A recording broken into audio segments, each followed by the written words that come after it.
I want to share with you about the cry that the Israelites once had when they said, "Give us a king." But I'm not going to share this from the Old Testament. I'm going to share it from the New Testament because they still wanted a king in the New Testament. And I believe that we're still struggling with the same desire for a king. And so this message is the story of how love handles power. And this week, or last week, the women had several of the women in our church had the opportunity to go listen to this lady, Helga Melmed. She is 97, and she's a Holocaust survivor. She was 14, I believe, when she was taken away to concentration camps, and also 14 when her parents passed away inside. She was in a ghetto at that time.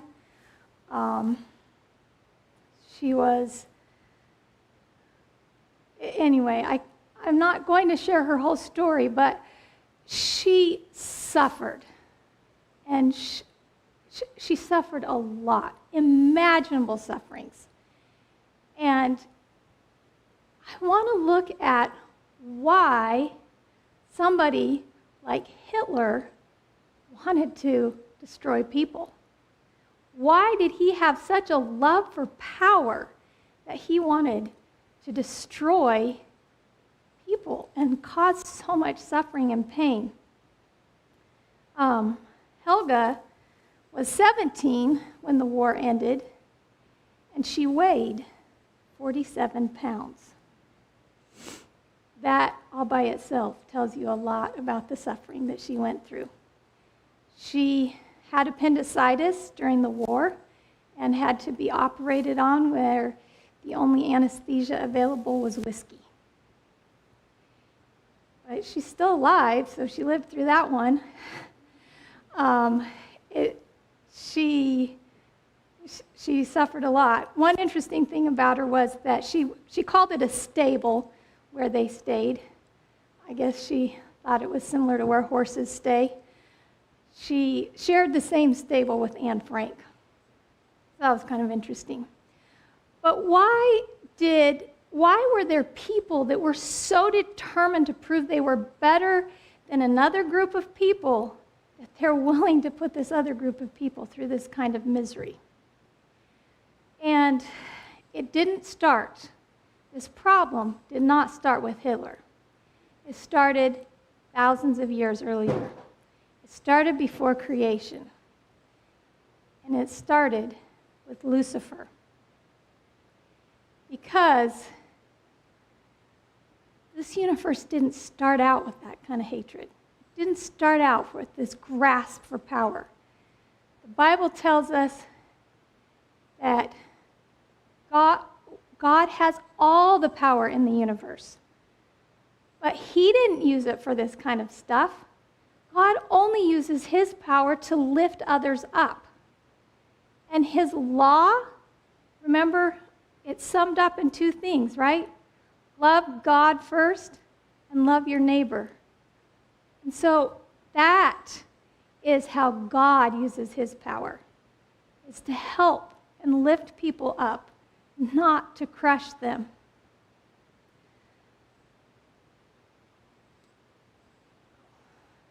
Do two things. This is the story of Lucifer. You know, Lucifer was created perfect. Well, it says in this verse, it says, "You were perfect in your ways from the day you were created till iniquity was found in you." Lucifer was created to love. He wasn't created to destroy and hate. He was created to love. And in heaven, before this mess started, they didn't even know what hate was. Can you imagine not even knowing what hate is? We all know it.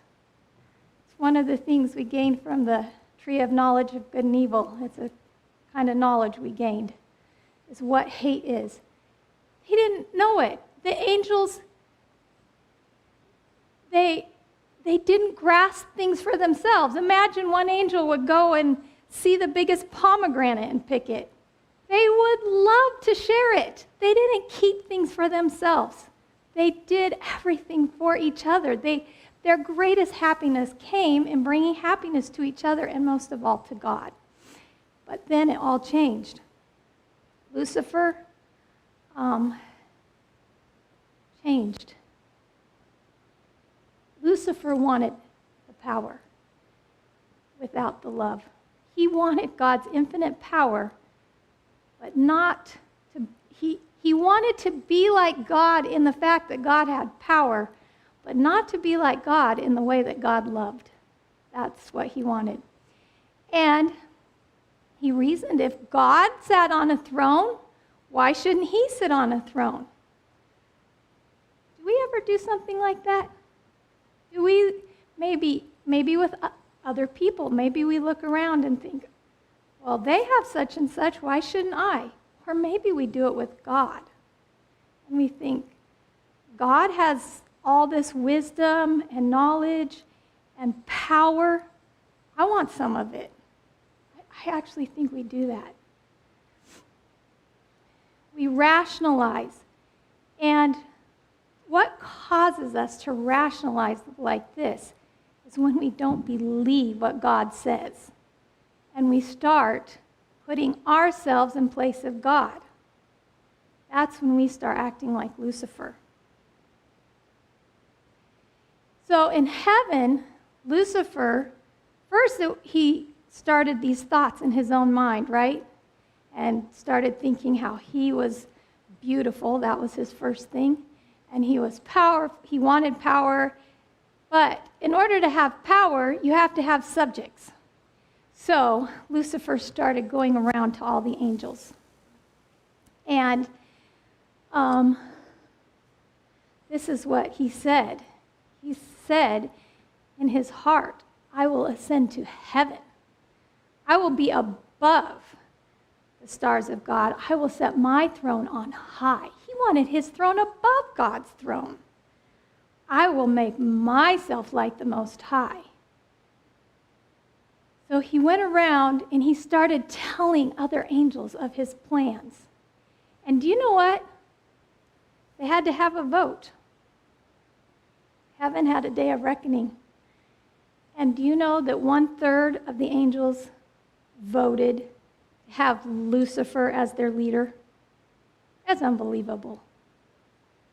1/3 voted that they would like to have Lucifer.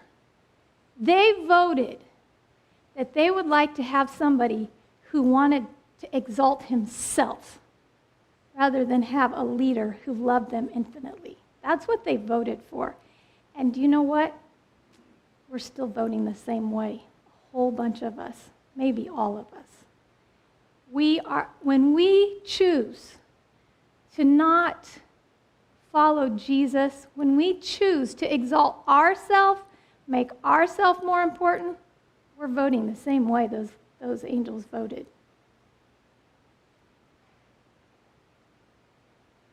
So, a very sad thing happened in heaven.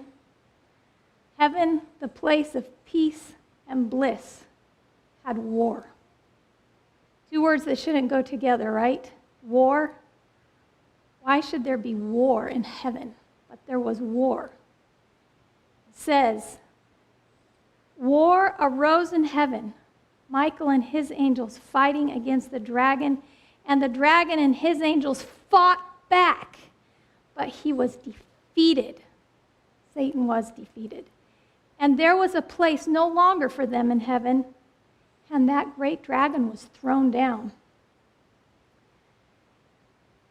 You know, that was actually the worst civil war that's ever happened in the universe.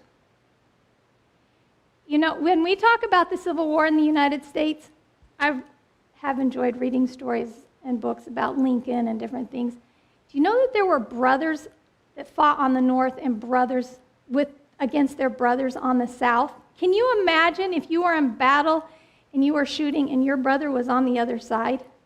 That's big. That's really This is what happened in heaven. The closest of friends. I don't know exactly how their relationships in heaven work, but the closest of friends got divided, and some of them got thrown out, and they fought with each other. That's how it happened. And I don't know if they used swords or guns, or probably not nuclear warfare, but they had advanced technology. It was real war. When the Bible says there was war, it was real. And they were all fighting because God is love. Satan was accusing God Satan's accusation is that God is selfish. And these 1/3 of the angels chose to follow the ultimate selfish person or angel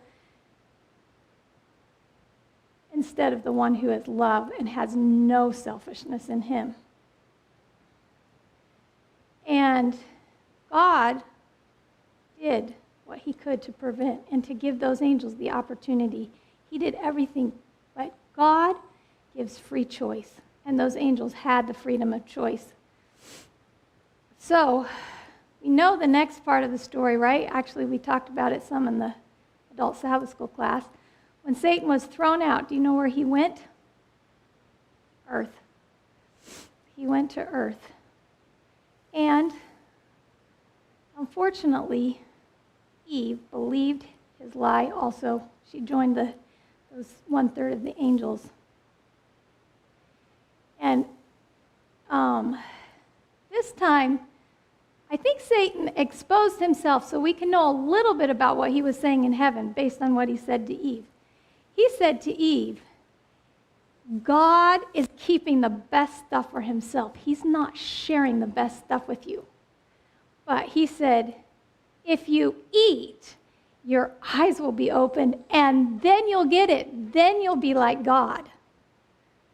So he was accusing God right there. He's accusing God of being selfish, of not sharing the best stuff with Eve. That was how it all started. Satan accusing God of being selfish. And Satan is the definition of selfishness.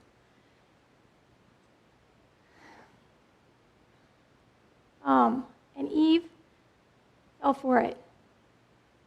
And I want to propose that the moment that we get the idea that maybe God is exalting himself, that's when we start exalting ourselves instead. God is not exalting himself. He is already exalted. He doesn't even need to exalt himself. But when we think that he's exalting himself, that's what Eve did. She's like, oh, God is up there keeping all this for himself. I think I would like to have that. And so she tried to exalt herself. And here we are, not exalted at all. And this is the problem with sin. The moment that we decide that we're smarter than God, that's where we start with self-exaltation. God has given us the Bible. He's given us the Ten Commandments. He's shown us his love through the Bible and also through experiences in life.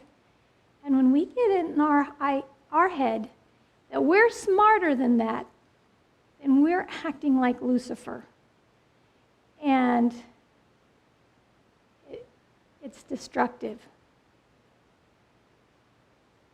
This is what is said in a book called Education. It says, unselfishness, the principle of God's kingdom, is the principle that Satan hates. Its very existence he denies. And I believe you can see that in the Bible, right?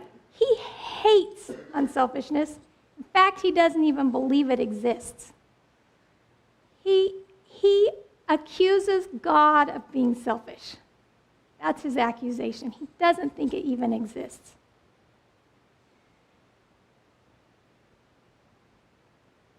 So, I'd like to show you this cycle. This is what happens when we don't believe what God says and we start thinking we're smarter than God, and we have pride. This is the vicious cycle of sin. First, we don't believe God. We don't take him at his word. And then when we're not taking God at his word, we're putting ourselves above God, right? That's what we're doing. And so we start exalting ourselves. And so I'd like to propose today, there's a big difference between God's kingdom and Satan's kingdom. And the difference is how we use power. That's the difference between God's kingdom and Satan's kingdom, between God's leadership and Satan's leadership. Is there any chance we could open some windows? Seems hot and stuffy in here. God uses power completely different than Lucifer does.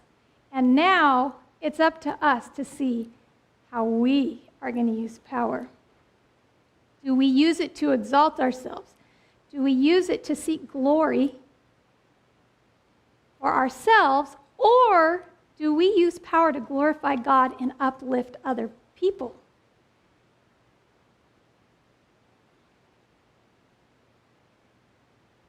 Now, sometimes, I don't know, okay, this is my problem. Hopefully it's not anybody else's.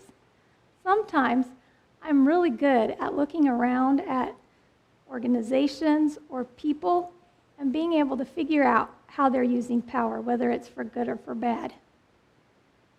But I don't always look at myself. And that's actually where we need to start, is looking at ourselves. How are we using it?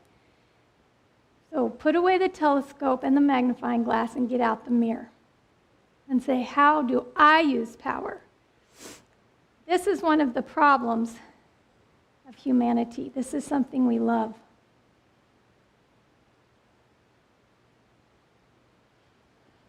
Not hairspray. Extreme control. My grandma used this kind of hairspray. We like to control things. We want things to go our way. We've thought it through how it should happen, and we want to make sure it happens that way, right? We're pretty smart. We know that we've thought it through the right way. And so we want to make sure that it happens that way. And we want not only for ourselves. It's hard enough. It's really hard to control ourselves, but we also go ahead and try to control the people around us and make sure they're doing things the way we think they should. And so when we do that, we start exalting ourselves. We start keeping the best for ourselves. The very things that we have joined with Lucifer at accusing God is what we do. We keep the best for ourselves. We exalt ourselves. And I want to tell you, there's only room for one to be in control. There's only space for one.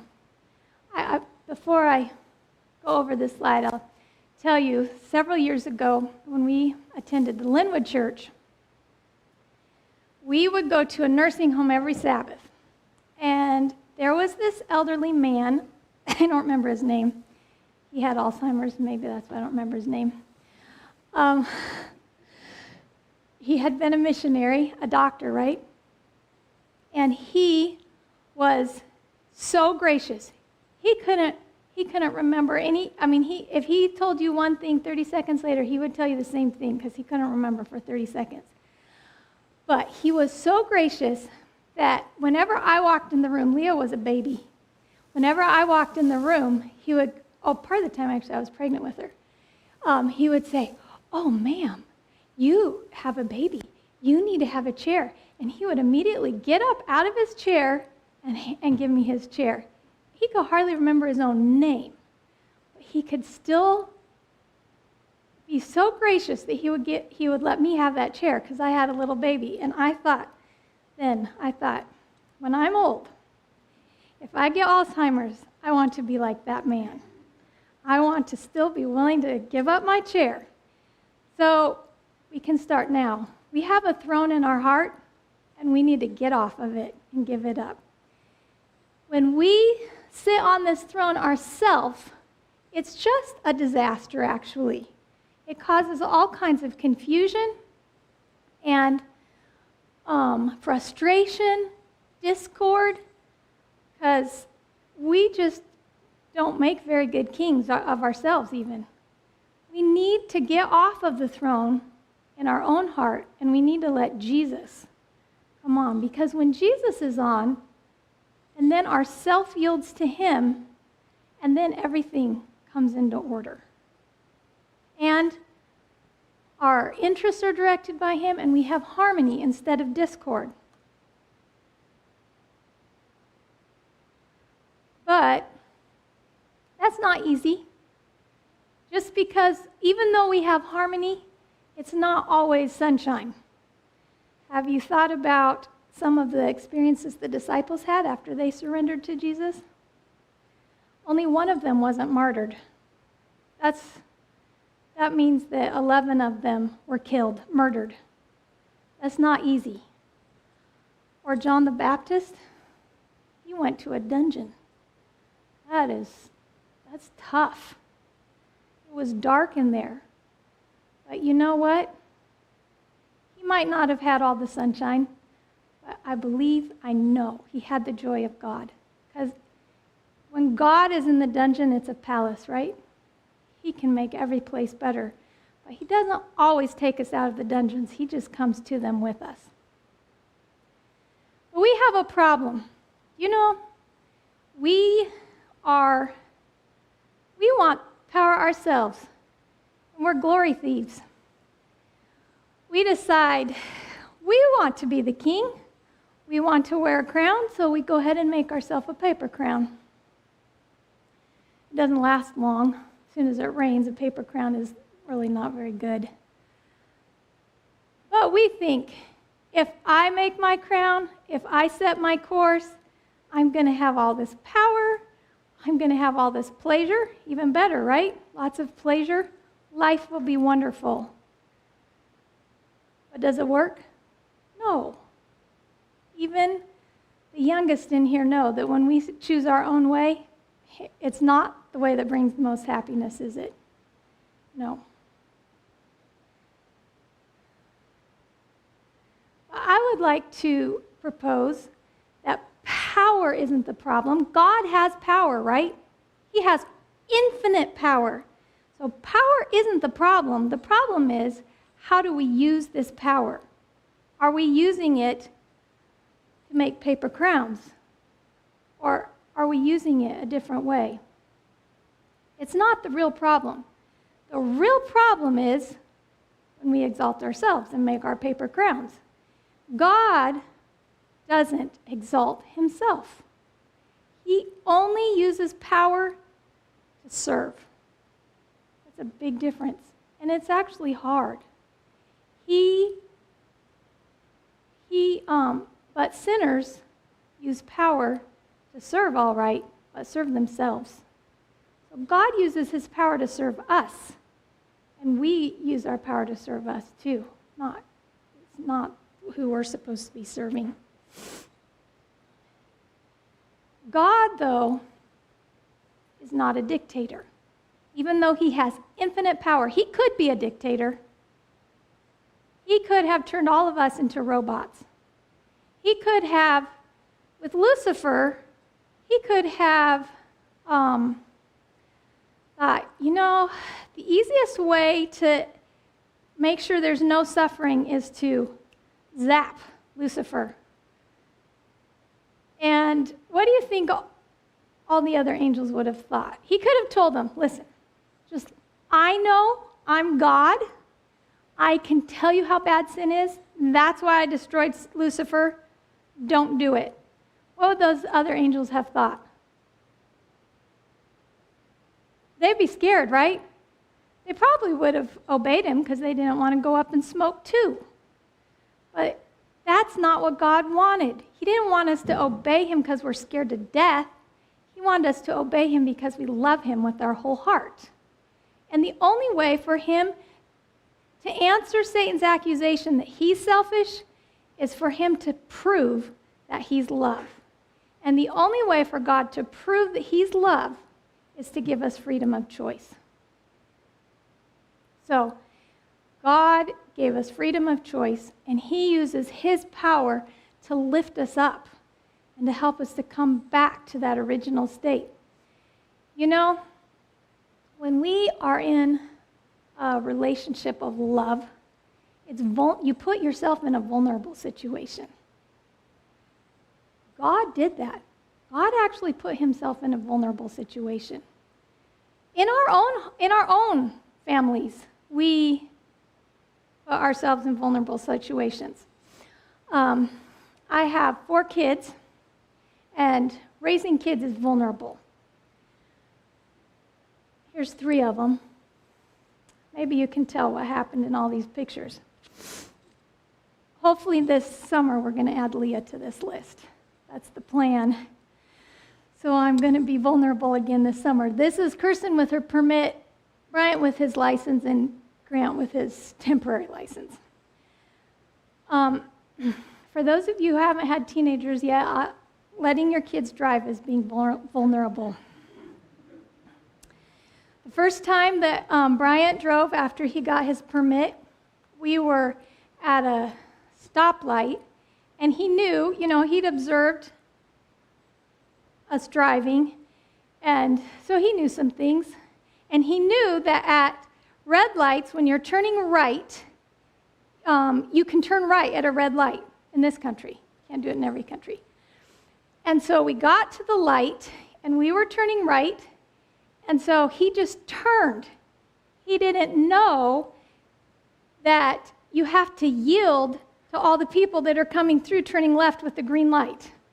And they just got their green light, and a whole bunch of them are turning left, and he turned right in front of them. I think the whole line of cars honked at us, and I was scared to death. So it is. When your kids get their driver's license and start driving, it's a vulnerable experience. But is it worth it? Yes. The reason I thought of this example is because 2 years ago, Bryant was living in Spokane, and he was able to visit my brother in the hospital every single day. And you know what? He made the choice and put that opportunity that he'd been given to good use. And I actually didn't put a picture of Christian up here because the boys are cuter. I did have a picture, but here's even a little video of that Bryant took of the boys. They were watching the helicopter out there by the hospital.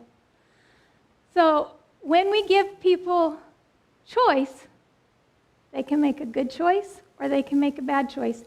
And when people make a good choice, it's really sweet. It's a real blessing. It doesn't always happen, so brace yourself. Sometimes bad things happen. We have dents in some of our cars and things like that. But Jesus also he is not a dictator with us. He says to us, instead of saying, none of you are going to have eternity unless you do whatever, he says, come to me, all you who labor and are heavy laden, and I will give you rest. I will give you joy. I will give you eternity if you'll come to me and give you my heart. Give me your heart. That's how Jesus operates. He gives us this package in love. One more story about the cost of love. I've heard the saying, love costs nothing, but it's worth everything. I just decided I don't agree with it. I think love costs everything. But it's worth it. It's worth everything. This is a story that we heard from the lady that we went to here last week, the survivor, or the Holocaust survivor. Somebody asked the question if there were any good people that she encountered, and she said yes. She never met this person. She called them the ghost because the night ghost, or I don't know, soup ghost or something. Anyway, at night, somebody would bring a pot of soup back behind her building and drop it off, and the girls would go back there and eat soup from this person. But eventually, it stopped. Probably the person got caught. Love is expensive. It costs a lot. It cost that woman a lot. And the question I have is, do we have that kind of love? You know, there were two types of people that she encountered in that prison camp. There was the Wehrmacht and the soup lady. Which type are we? Are we the ones that are power hungry and telling everybody, get in line, 1, 2, 3, and whatever your number is? Or are we willing to bring soup even if it could cost us our life? I want to think that I would be the person who would bring soup. But you know what? I have observed in myself that sometimes I don't even want to sacrifice my own opinion, let alone my life. I struggle with the opinion thing. So, we have this choice. Do we want to have the love of power or the power of love? That's the two choices. God could have used power to force us to stop doing the things that would break his heart. You know, he could have prevented World War II. He really could have. Somebody actually asked that lady, where was God during World War II? And she said, I'm not sure. Maybe he was busy. I'm sure he was paying attention and that his heart was breaking. Because he is giving all of us, including Hitler, free choice. Because he is love, and that's part of love, is to give free choice. And that is the only way that he can refute Satan, as if he gives us this free choice. You know, he could have, back to the thing with Lucifer, he could have just maybe all the angels that were in heaven, he's a creator. He could have wiped their memories clean so they didn't even remember Lucifer and all the angels that went with Lucifer. Then maybe they wouldn't have regretted it or been feared him if he had just wiped their memories clean. But God would have had to live with the fact that he forced people, and God is love. He couldn't do it. He couldn't. Because he loves us. Instead of forcing us, he said, choose life. Choose love. Choose whom you will serve. Are you going to serve self, or are you going to serve me? That's the choice. And so, this is what Jesus did. This is part of our scripture from this morning. Jesus, who being in very nature God, did not consider equality with God something to be used to his own advantage. Rather, he made himself nothing by taking the very nature of a servant, being made in human likeness. So the God of heaven came to be a baby. And I'll tell you something about babies. Well, I'll tell you something about my granddaughter from last night. My daughter texted me a couple times, Kirsten did, because Olivia wasn't sleeping. And you know what? Since Olivia wasn't sleeping, guess who else wasn't sleeping? Kirsten. She couldn't sleep because she had to get up with Olivia over and over. Maybe she didn't feel good or something. But babies are really vulnerable. They can't take care of themselves. If God had been born a giraffe, at least he could have got up and started walking. But he came as a human. And he was completely vulnerable. He couldn't take care of himself. He wore diapers. I mean, that's pretty low down. So, he not only came as a baby, he came as a baby to some of the poorest people in the nation. They were poor. They did not even have baby clothes. They had to wrap him up in swaddling cloth. Can you imagine not having any clothes to bring your baby home in? That's the way it was for him. And then, the only people that celebrated his birth were shepherds. And do you know shepherds were considered so lowly in Israel that they were not allowed to testify in court because their word wasn't worth anything. They were bottom. And then the next people, still not the priests, the next people that came were Gentiles, who the Israelites didn't want to even touch. That's who came and worshiped. That was it. That's who came and worshiped him. No priests, no rulers. You know why the priests didn't come? They heard about him. They knew he'd been born. For one reason I know that is the wise men were saying things, and Herod sent the wise men to talk to the priests. The priests knew, and the priests wanted a king. This is where my title comes from. Give us a king. The priests wanted a king.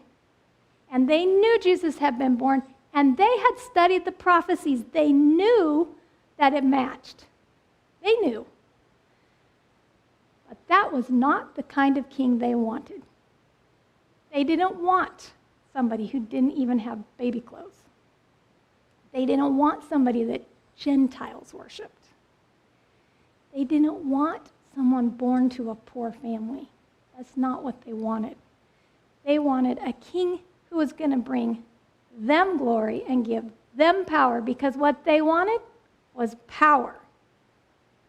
It's the reason I believe that the Israelites in Saul's day said, "Give us a king," because they wanted more power. We're power hungry. As humans, we're power hungry. And after that, Jesus even went lower. You know what? He went as a refugee. That's tough. I don't know what their legal system was. I don't know if he had to apply for a visa. I don't know any of it. But refugees are a burden on the country they go to, so the countries don't really like having them around because they have to feed them. So and that's what Jesus was. And not only that, Jesus grew up under a cloud of suspicion. Everybody knew that he was the product of sin. They knew that nobody believed the story about the virgin birth. I mean, that was too outlandish. So they all knew they just knew it, that he was the product of sin. Jesus, the Son of God. And he grew up in Nazareth, which I think is probably like growing up in Brooklyn, Capitol Hill, where all the drugs and everything are available. That's where Jesus grew up. So nobody trusted him. It wasn't fair. He didn't come from, and the priests they weren't going to have anything to do with that. But this is what the Bible says. It says, "For you know the grace of our Lord Jesus Christ, that though he was rich, yet for our sakes, your sakes, my sakes, he became poor, that you and me, through his poverty, might become rich." God does not use force. He uses love. That is his form of power. He uses sacrifice. He He sacrificed for us. And that's how he is. That's how he uses his power. You know, the rulers,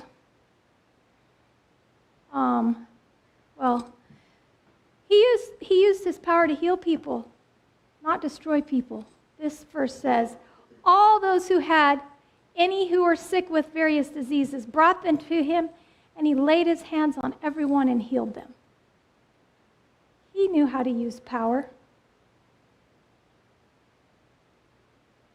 But it wasn't the way that priests thought. Jesus didn't go hang out with Herod. He didn't go hang out with the priests. He didn't identify with the people of power and wealth. This is the list of people he identified with. Prostitutes, tax collectors. I don't know too many of us that hang out with IRS agents. He touched lepers. I don't want to touch a leper. It reminded me a little bit of the story from the mission story of John Andrews sitting with his daughter when she had tuberculosis. Jesus, that's what Jesus would do. He would sit with the ones who had tuberculosis. He made time for children. In his day, we know because of how the disciples acted, right? Men did not make time for children, especially if you were an important man. No time for children. That is demeaning. But Jesus did it, and he blessed them. And he talked to women. Now, in our society, maybe that doesn't seem hard to imagine. But in Jesus' society, no man talked to a woman like she was a human. You talk to women like she was a donkey, I guess. But Jesus knew women were humans, and he cared about them. And not just women, prostitutes even. And he made friends with Samaritans. And then that's another one that in our society maybe we don't completely get. But do you remember the story of the Good Samaritan? At the end of the story, Jesus said, who was the one who acted well? They couldn't even say the word Samaritan. It was too awful. They couldn't even say it. Probably from the time they were kids, if they said it, their mom just washed their mouth out with soap. It was a bad word. Can you imagine?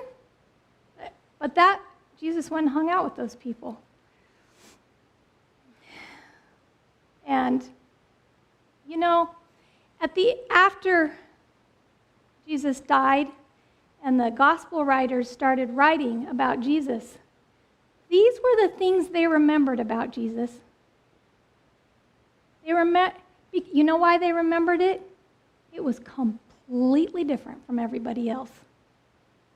Because everybody else wanted to hang out with the well-dressed, the wealthy, those kind. And Jesus was hanging out with these people, making a difference for these people. I hope that someday this is the type of people that are in my list of people that I've spent time with. Jesus lived out humility. I know, humility is the remedy for pride. That is how to handle power, is with humility. It sounds like two opposite things, but humility is actually power. We struggle with it. We struggle with unbelief. We struggle with pride, every one of us. But humility is the answer. And God showed us how to live with love and humility. And I believe if you want to learn how to live with humility, study the life of Jesus. He did it. He showed us. But even when he was here, do you know, nobody got it?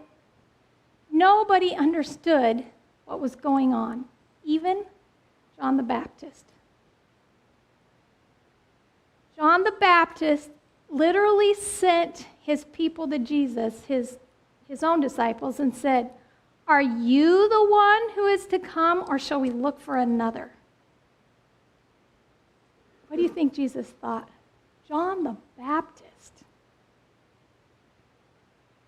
I I think Jesus felt really lonely right then. Even John the Baptist. But this is how Jesus answered it.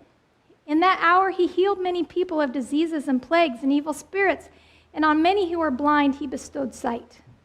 And then he said to them, "Go and tell John what you have seen and heard. That the blind receive sight, the lame walk, lepers are cleansed, and the deaf hear, and the dead are raised up. The poor have good news to preach to them. And blessed is the one who's not offended by me." And you want to know the good news? When John heard those things, he believed. He got it. He realized that Jesus was here to show that power was to be used a different way than what the world expected. Unfortunately, it wasn't immediately that everybody else got it. The story from Mark 3 says he entered the synagogue, and a man was there with a withered hand, and they watched Jesus. Why were they watching Jesus? They were watching Jesus because they wanted to catch him. They thought they could trick him, or they wanted to condemn him, and to see whether he would heal him on the Sabbath, so that they might accuse him. You know what? The priests had already made up their mind. They weren't watching Jesus because they wanted to learn about him. They already had their mind made up, and they were out there trying to accuse him.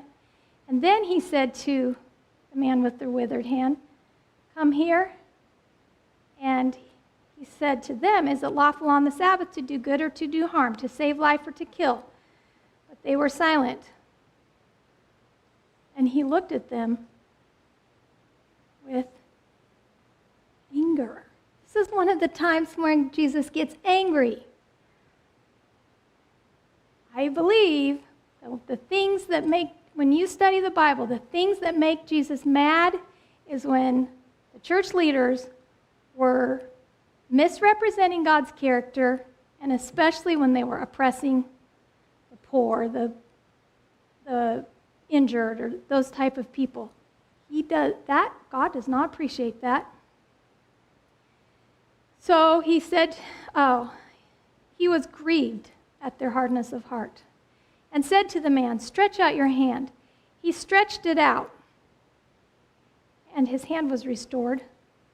And then you can see what the Pharisees did. They went out immediately, held counsel with the Herodians against him, and decided how to destroy him. That is how the Pharisees used power. We have the contrast right in that story, how Jesus used power and how the Pharisees used power.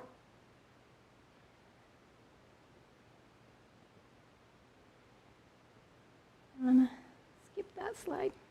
No, I'm not. So, did Jesus ever have to confront people? He did have to. In the temple, Jesus had to confront people. And he even used a whip. Let's read it. Making a whip of cords. Let's pause there, though, with the word making. Jesus took time to make his whip. He took time to think. He took time to commune with God. It takes a little time to braid a whip. He didn't just lash out. He took time to make his whip and make sure that he was in the will of God. He drove them all out of the temple with the sheep, the oxen. He poured out the coins of money changers and overturned their tables. And he told those who sold the pigeons, "Take these things. Do not make my Father's house a house of trade." Jesus calls us to overturn tables too. There's times. But I want to encourage us. Take time to make your whip first. Think. Pray. Do you have a heart of love? Jesus knew that these people that he was in there talking to, he knew he loved them so much he would be dying for them. He didn't just die for us. He died for the people in there that he drove out. That's how much he loved them.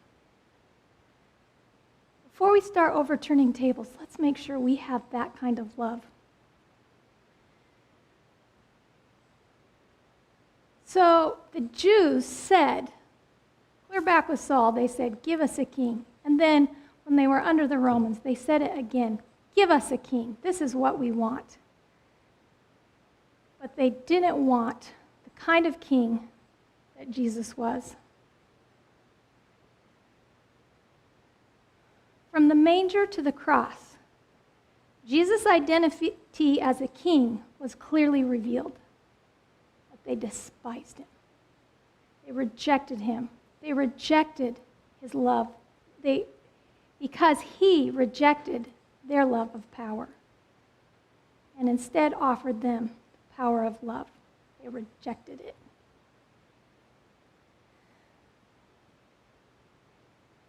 You know, in Jesus' Sermon on the Mount, the third, I've been studying the Beatitudes. I've been going through them. Did you know, if you've read the book Mount of Blessings, Ellen White said, she doesn't use the word ladder, but she says they're a progression. And the third one is, blessed are the meek, for theirs is the kingdom of heaven. In our world, it's not the meek that seem to conquer the world. It's the angry, actually. It's the ones who are willing to stomp out and crush out everybody else. That seems like they're the ones inheriting the earth. That's not how it works in Jesus' kingdom. Jesus he could have wiped us all out. He could.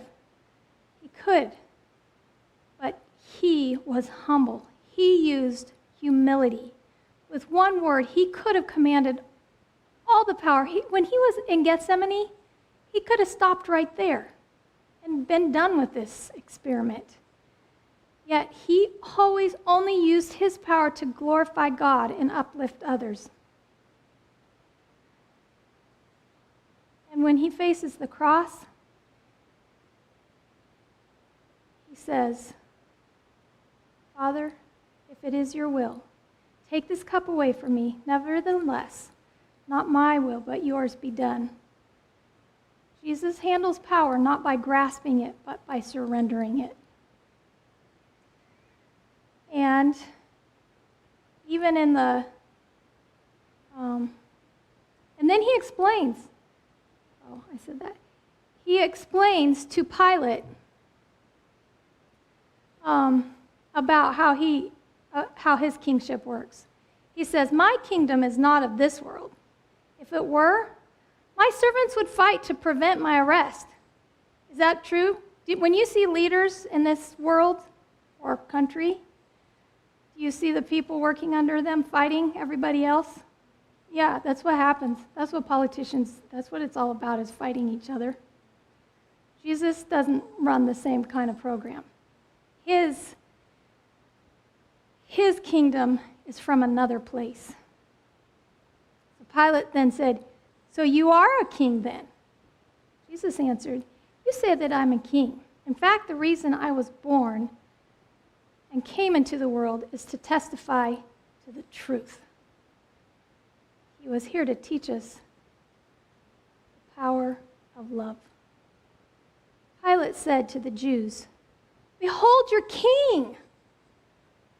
And this part breaks my heart.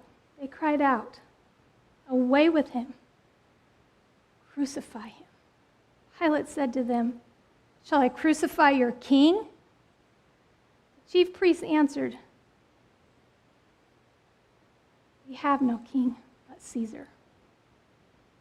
Friends, I don't want that to ever escape my lips. I don't want to say, my king is in this world.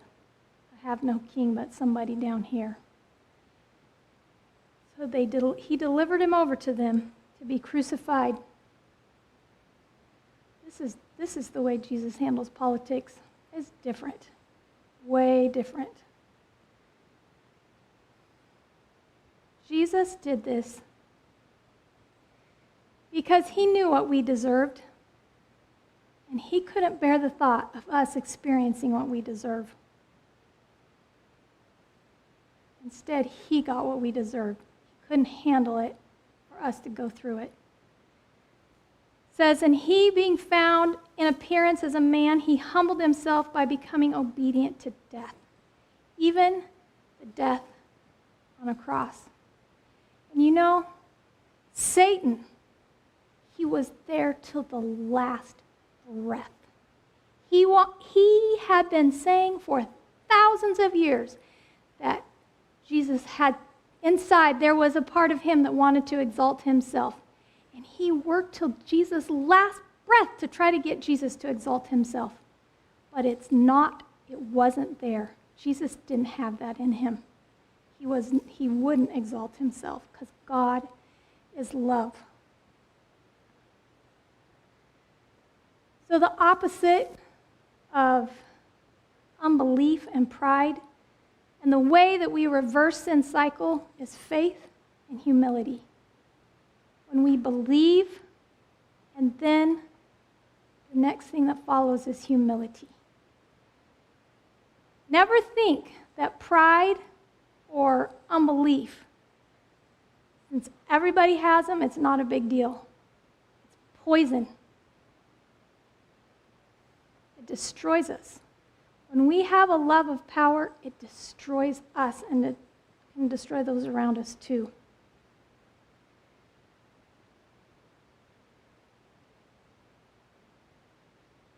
Jesus wore a crown of thorns so that we can wear a crown eternally. We don't need those paper crowns. They're worthless. Jesus has a crown for us, and he paid the price because he understands the power of love. So the question is, who has the highest place in our hearts? Is it ourselves or is it Jesus? Therefore, this is more verses from Philippians 2. Therefore, God exalted him to the highest place and gave him the name that is above every name, that at the name of Jesus every knee should bow, in heaven and on earth and under the earth, and every tongue acknowledge that Jesus Christ is Lord, to the glory of God the Father. Jesus has been exalted, and he plans actually to exalt us too. First, we have to quit exalting ourselves. We have to quit grasping for power. It just doesn't work. I want to close with one last story from this lady's life, Helga Melmed. I mentioned that her parents, this is a picture of her when she was 7. It's kind of low res, so sorry. I mentioned that her parents died when she was 14. Her dad was murdered. Her mom, though, she got sick, and then they were given so little food. The rations were so small. And her mother would give about half of, she would tell Helga, "Oh, I'm not hungry anymore." And she would give about half of her food to Helga. And Helga was 14, and she was just really worried about her mom, but she didn't think through what was happening until on her 15th birthday, her mom got up. Helga, they had been eating ground up coffee and potato skins. She'd been making patties out of that their dad had collected from the garbage. But now that her dad had been killed, that wasn't available anymore. But anyway, that, as you might guess, the potato mixed with coffee was gross. So Helga had been saying, if I could just have an onion, then it would taste okay, but there weren't any onions.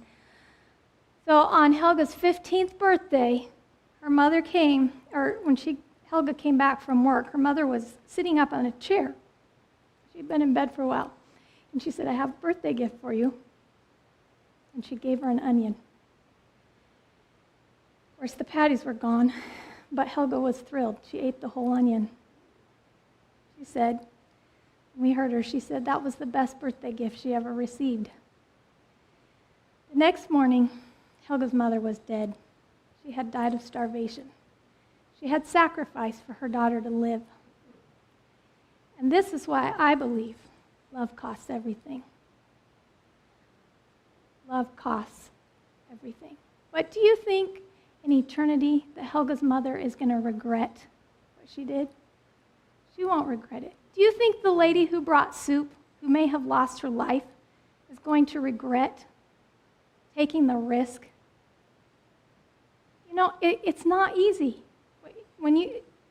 Both of those people, that wasn't easy. But it's not regrettable. It's a worthy risk. Love is a worthy risk. And Jesus has a gift for us.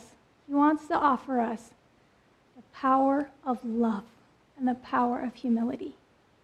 We can put away all of our own opinions and our own way of running things and accept it. It won't be easy. It'll be hard. But this is what Jesus has for us. And even though it won't be easy and it won't be hard, it's where the joy is. And the question that Jesus asks us, are we going to follow in his footsteps? Are we willing to carry the cross?